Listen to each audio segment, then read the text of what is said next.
Jopuonje mantiere bore uruk mar Kuppet, bade ma Tana River okwedo milome manochiw gi jatend migao mar somo Julius Ogamba ni skunde junior secondary pod biro medo bedo e bwo jotend jopuonj mag sikunde mag primar.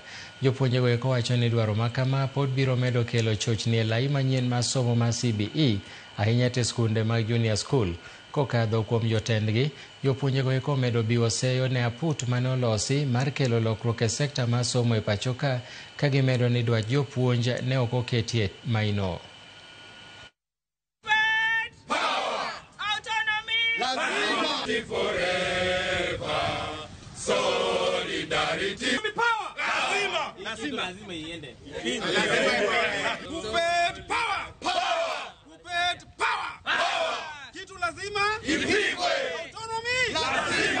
We are saying no to this idea of comprehensive schools. What are comprehensive schools? We want JSS to be independent.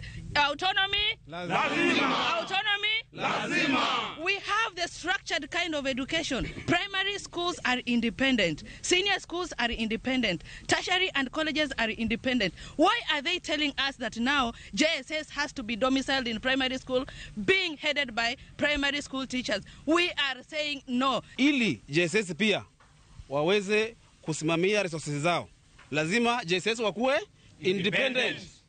Ili walimu waache kujiua kwa hizi mashule kwa sababu ya stress ambazo wanaletewa na hao HOIs. Lazima wakuwe independent. Ili walimu waweze kupata promotion, because sahi hakuna clear guideline ya kuwa JSS watapata promotion. Wamewekwa tu hapo, hakuna kitu inaendelea. JSS lazima ikuwe independent. So we are gathered here to tell the government that the issue of domiciling JSS in primary is so pathetic.